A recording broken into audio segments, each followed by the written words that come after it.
যে আল্লাহ তাআলা ইরশাদ করেছেন কাউলুহু তাআলা ইয়া আইয়ুহাল্লাযীনা আমানু ইযা লাকিতুম ফিয়াতান ফাসবুতু ওয়াজকুরুল্লাহা কাসীরান লাআল্লাকুম তুফলিহুন। আল্লাহ রাব্বুল আলামিন, এটা হচ্ছে সূরা আল আনফালের 46 নম্বর আয়াত।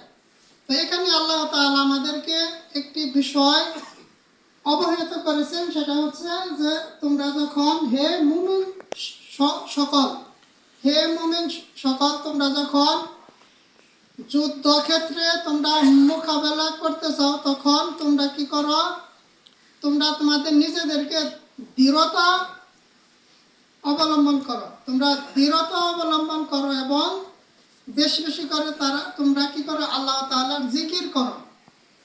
তাহলে আমরা যখন কোনো শত্রুর মুখোমুখি হব, তখন আমাদেরকে আল্লাহ তাআলা বলছেন যে তোমরা দৃঢ়ভাবে তোমরা শত্রুর মোকাবেলা করো এবং স্থির রেখে, এবং তোমরা আল্লাহ তাআলার বেশি বেশি জিকির করো। আল্লাহ তাআলা তোমাদেরকে বিজয় দান করবেন, তোমরা সফল অর্জন করতে পারবে। তাহলে এই আয়াতের যে প্রেক্ষাপট রয়েছে, যে এটা যুদ্ধকালীন একটা বিষয়। তো এখন তো আমাদের এরকম বা যুদ্ধের যে একটাই সেটা নাই। তারপরে আজকে সারা বিশ্বের যে একটাই, যে মুসলমানদের উপর মুসলিম আজকে নির্যাতিত নিপীড়িত, কারণ মুসলিম কাফের মুশরিকদের হাতে নির্যাতিত। তার কারণ এখানে আল্লাহ তাআলা কি বলছেন, যে তোমরা বেশি বেশি করে কি করো? আল্লাহ তাআলাকে স্মরণ করো, তারপরে তোমরা যুদ্ধের ক্ষেত্রে তোমরা স্থির অবলম্বন করো, বেশি বেশি জিকির করো, তাহলে তোমাদেরকে কি করবে? সফলতা অর্জন করবে। প্রথম যে আল্লাহ তাআলা বলছেন যে তোমরা আমার প্রতি ঈমান আনয়ন করো। তাহলে যুদ্ধের ক্ষেত্রে আমাদেরকে অবশ্যই ঈমান থাকতে হবে মজবুত, আর পাশাপাশি আমাদেরকে আল্লাহ এবং আল্লাহ রাসূলের যে যুদ্ধের যে কিছু রয়েছে, দিক রয়েছে, সেগুলি আমাদেরকে জানতে হবে। তো এই আয়াতের সারাংশ এটাই যে আমরা এই আয়াতকে আমরা আমাদের নিজেদের উপরে আমরা প্রয়োগ করতে পারি। সেটা হচ্ছে শয়তান, কারণ শয়তান আল্লাহ তাআলার জিকির আজকার আমাদেরকে করতে দেয় না, বাধা দেয়। সেই ক্ষেত্রে আমরা শয়তানের যাতে করে আমাদেরকে মোকাবেলা শয়তানের প্রতি আমরা করতে পারি, যাতে করে দৃঢ়ভাবে আমরা স্থির হই, যাতে করে শয়তানের ধোঁকায় আমরা না পড়ি। যদি দৃঢ়ভাবে আমরা স্থির না হই, তাহলে শয়তানের ধোঁকায় আমরা পড়ে যাব, এবং আমাদের দ্বারা বেশি বেশি করে গুনাহের কাজ হবে, হারাম কাজ হবে। আমরা হারাম কাজে আমাদের সময়কে আমরা অতিবাহিত করব।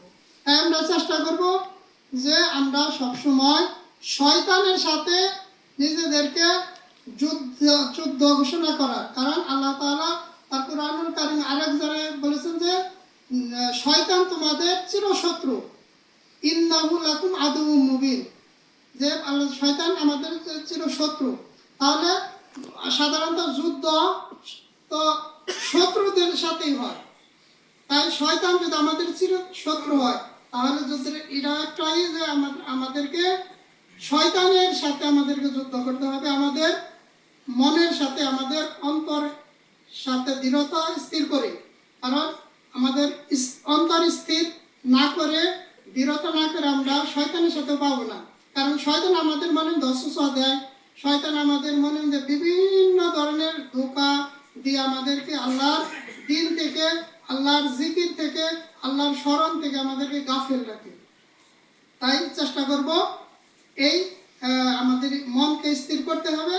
কিসের মাধ্যমে? বেশি বেশি জিকিরের মাধ্যমে। এই আয়াতে আল্লাহ তাআলা কি বলেছেন যে তোমরা আল্লাহ তাআলাকে অধিক হারে স্মরণ করো। তার মানে বেশি বেশি করে যদি আমরা জিকির করতে পারি, বেশি বেশি করে যদি আল্লাহ তাআলার স্মরণ করতে পারি, তাহলে আমরা সফলতা অর্জন করতে পারবো। এই সফলতা কিসের সফলতা? আমরা সেই জান্নাতে আমরা প্রবেশ করতে পারবো, জান্নাতের সফলতা। পরকালে যে সফলতা রয়েছে সেই সফলতা, কিয়ামতের হাসরের মাঠে যে বিচার দিবসের যে ভয়াবহতা রয়েছে, সেখান থেকে যদি আমরা সফলতা পাই, সেই সফলতা।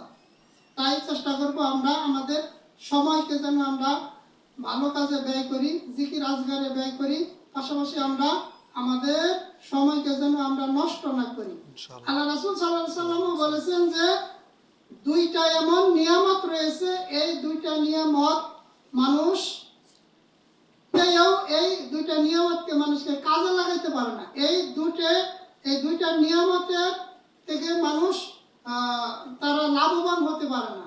তার এক নাম্বার নিয়ামত হচ্ছে সুস্থতা। এই সুস্থতা যখন আমরা থাকি, এই সুস্থতা থেকেও আমরা আমাদের কি করি না, আমরা এই সুস্থতাকে কাজে লাগাই না, সুস্থতাকে দাম দিই না। আমরা সবসময় তাড়াহুড়া করি, আমরা সুস্থতার বেখেয়াল করি, যার কারণে আমরা অসুস্থতা হই।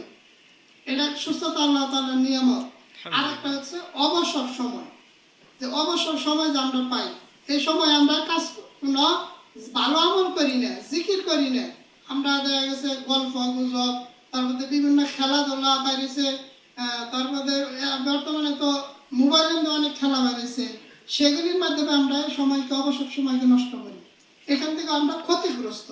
তাই আমরা চেষ্টা করব সবসময় ভালো কাজের মাধ্যমে, ভালো আমলের মাধ্যমে আমাদের জীবনকে সংশোধন করার, আমাদের তারপরে চরিত্রকে সংশোধন করার, আমাদের আমলকে সংশোধন করার। আল্লাহ রাব্বুল আলামিন আমাদের তৌফিক দান করুন। আল্লাহুম্মা আমিন। আল্লাহ তাআলা আমাদের গুনাহ খাতা মাফ করুন। আল্লাহুম্মা আল্লাহ আমিন। তাআলা আমাদের সকলকে যেন বেশি বেশি নেক আমল করতে পারে সেই তৌফিক দান করুন, নেক হায়াত দান করুন, আল্লাহুম্মা সুস্থতা দান করুন। আল্লাহুম্মা আমিন। ওয়া আখির দাওয়ানা আনিল হামদুলিল্লাহি রাব্বিল আলামিন। আসসালামু আলাইকুম ওয়া রাহমাতুল্লাহি ওয়া বারাকাতুহু।